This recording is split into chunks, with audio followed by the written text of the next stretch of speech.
लोकसभा में नेता प्रतिपक्ष और कांग्रेस सांसद राहुल गांधी ने सावरकर से जुड़े मानहानि के मामले में बड़ा दावा किया था।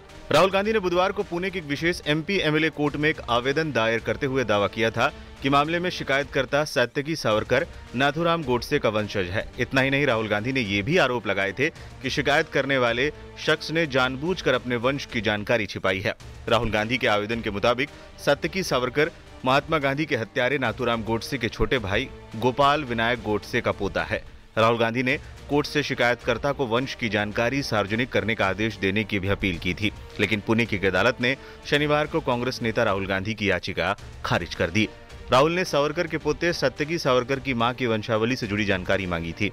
न्यायिक मजिस्ट्रेट अमोल शिंदे ने कहा, ये मामला कथित आपत्तिजनक भाषण से जुड़ा है, न कि हिमानी अशोक सावरकर की फैमिली ट्री से। राहुल गांधी की जमानत रद्द करने की याचिका खारिज। कोर्ट ने सात्यकी सावरकर की वो याचिका भी खारिज कर दी जिसमें उन्होंने राहुल गांधी की जमानत रद्द करने की मांग की थी।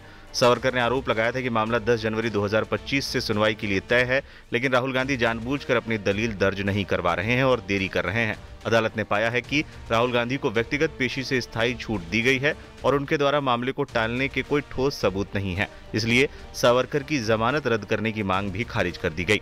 इससे पहले बुधवार को कांग्रेस सांसद राहुल गांधी ने आरोप लगाए थे कि सात्यकी ने जानबूझकर व्यवस्थित तरीके से अपने वंश का खुलासा करने से परहेज किया। राहुल गांधी के आवेदन के मुताबिक ये तथ्य और गोडसे परिवार से शिकायतकर्ता का सीधा पारिवारिक संबंध मानहानि के मामले में दिशा तय करने के लिए प्रासंगिक है। राहुल गांधी ने आवेदन में क्या कहा? वकील मिलिंद पवार के माध्यम से दायर आवेदन में राहुल गांधी ने कई तर्क दिए। इस दौरान उन्होंने इतिहास की कई बातों का जिक्र भी किया। शिकायतकर्ता सात्यकी सावरकर की मां हिमानी सावरकर न सिर्फ गोपाल गोडसे की बेटी बल्कि नाथूराम गोडसे की भतीजी थी, बल्कि अभिनव भारत और अखिल भारतीय हिंदू महासभा जैसे हिंदुत्व संगठनों से जुड़ी थी। गोडसे और सावरकर हिंदू राष्ट्र के कट्टर समर्थक थे और भारत में मुसलमानों और ईसाइयों को गलत मानते थे और उन्होंने विभाजन के दौरान महात्मा गांधी की हत्या की साजिश रची थी। सावरकर 2 राष्ट्रों के सिद्धांत के एक प्रमुख समर्थक थे। उन्होंने कहा था कि हिंदू और मुसलमान अलग राष्ट्र थे, जिसे बाद में मुस्लिम लीग के नेता मोहम्मद अली जिन्ना ने समर्थन दिया था। सावरकर जेल में रहने के बाद से ही मुस्लिम विरोधी लेखन के लिए जाने जाते थे। सावरकर ने हिंदू राष्ट्र के मुस्लिम विरोधी स्वरूप को बढ़ावा दिया और भारतीय पुलिस और सेना में मुसलमानों को संभावित गद्दार के रूप में देखा। उन्होंने इस बात की वकालत की थी कि सेना, पुलिस और सार्वजनिक सेवा में मुसलमानों की संख्या कम होनी चाहिए।